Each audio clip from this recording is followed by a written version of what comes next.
All right, so welcome on behalf of the Innovation Collaborative. We're super excited to have Jill Pelto with us today. We're going to be exploring more about how creative collaboration and authentic STEAM initiatives can help drive impactful learning. Today, we're going to be talking about Jill Pelto's work, who brings together art, science, and storytelling in super powerful ways. Her interdisciplinary approach and her partnerships with scientists, organizations, and communities really show how collaboration across fields can deepen the impact and spark change. I'm looking forward to kind of talking with her more and learning from your experiences and about how these rich connections really can help shape your work and your creative process. So, I don't know if you wanted to introduce yourself a little bit before we got started. Sure. Yeah. Yeah. My name is Jill Pelto. I'm an artist and science communicator. I'm currently based in Washington State, and I'm doing this kind of work full time. So I'm in my little art studio space that I have right now. So, as we kind of were saying before, I know collaboration typically starts with asking questions and defining problems. I'm really curious about what types of questions typically guide your work. And maybe that's like partnering with some of the scientists that you work with or other organizations. And I know you've recently been putting together some wonderful shows with other artists. Just kind of learning more about how those questions guide your work.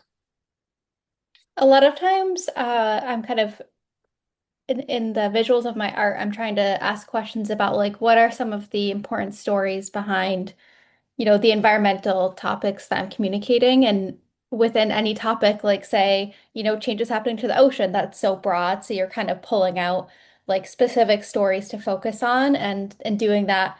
If it's a project I'm kind of, leading on my own, I've chosen a topic that I'm going to make an art piece about, then, I'm kind of digging in and asking those questions myself and kind of seeing what I come up with through online research, through maybe chatting with someone with more expertise.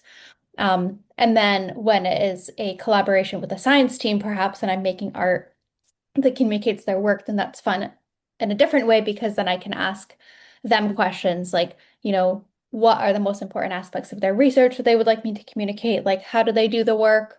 What do they find? Like, why is that important? And kind of, I try to break it down into like pieces that are more like understandable. And I also try to like ask questions that get at the emotion of things, like why it matters, like what they feel about it, and things like that. Awesome. I love that balance that you can kind of do your own exploration, but then Yeah. kind of team up with other groups as well. And as I guess you do that research, I'm really curious to know more and hear more about you describe how you explore, investigate, and generate some of those ideas. So, kind of once you start digging in, like kind of what that looks like. And I know you've gone on some journeys throughout your career as well, which is exciting to hear about. Yeah. So I guess one of the opportunities I got to do where yeah, I had like got to do kind of an in-person adventure, I guess, was like last I guess more than last year now in like late 2024. I went on like a big kind of research vessel off the coast of Chile, and it was like an artist in residence type program where there was a team of over 20 scientists and therefore a like big research project. And my role on board was to make art about their research because the research is ongoing rather than most of my work, which is more about like results and what people find, based on data they've already collected in the field. This was more like what are they doing right now and why, and trying to show like what that looks like because it's kind of a complex world that people might not know. And so I was exploring it myself for the first time, like how do they take measurements of sediment on the seafloor? How do they map the seafloor?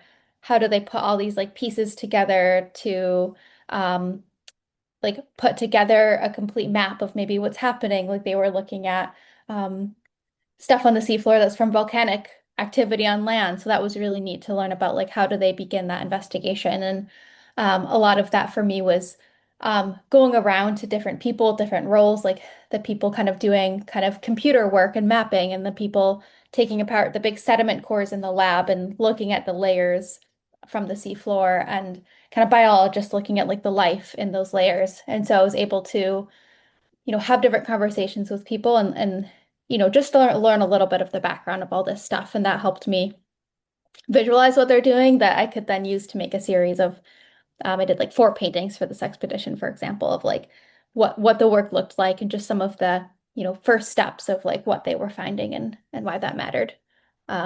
So that was fun because again, it was like in-person conversations and getting to see stuff firsthand. Whereas often it can also be, you know, having Zoom meetings and getting papers shared with me too, which can also be really great. But this was in person. Yeah, the flexibility is awesome too with your work. No, so that's super awesome to kind of hear about how you're able to observe and really work side by side with all of those members of the team. But I'm curious, I guess, when you're there, how much of that is research versus when we start shifting over to creating? What does that kind of look like for you and your process?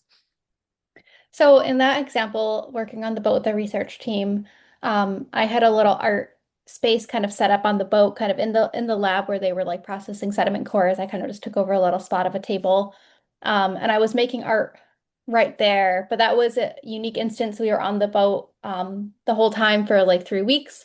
I could help a little bit with some, lab work and things like that, but most of it is obviously, folks with those expertise, and my role is more the art. And so it was fun in that instance to kind of be right there making the artwork kind of as the expedition was underway. Most of the time, whether I'm doing field work or not, I am like collecting a bunch of information, maybe doing like quick paintings, kind of like field paintings, and getting inspiration and ideas and photos. But then I typically create like my finished pieces back in my studio. I'm definitely a slow, detailed worker. Like some people create really are have a strong skill set of creating their work in the field. And I can do that, but a lot of times when I'm out there, my focus is more, you know, observing, taking everything down, and also just wanting to have time to be present. And so then it works better for me to like really get into the weeds of like making the art when I'm back in my studio and can like put everything together in a more like focused way than I can when I'm out there and distracted by Yeah, everything. and I feel like that totally makes sense based on what I've seen in your work and how you kind of define effective communication, right? And what that really means and what the level of impact you're looking to get out of your work versus just looking at the data. I'm curious, maybe could you define that for us a little bit more? Like when you feel a piece is super successful, what do you think it is able to accomplish?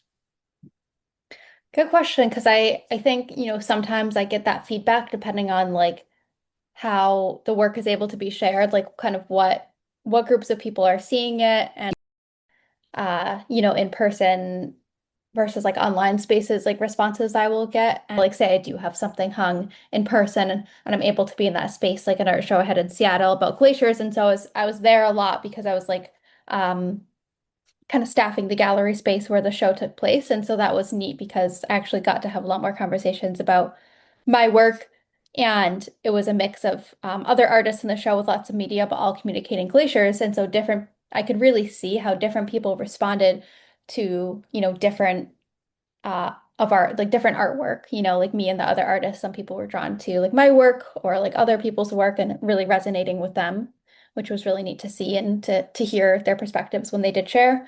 And in my work in particular, it's really neat when I do get the kind of feedback from people on like why. Usually there's something specific about my work that will resonate. And a lot of times that can be it's work that is, about a topic that is familiar to them or that means something to them. And so it's like resonating with them more as they learn about it and feel the impact of what I'm trying to share.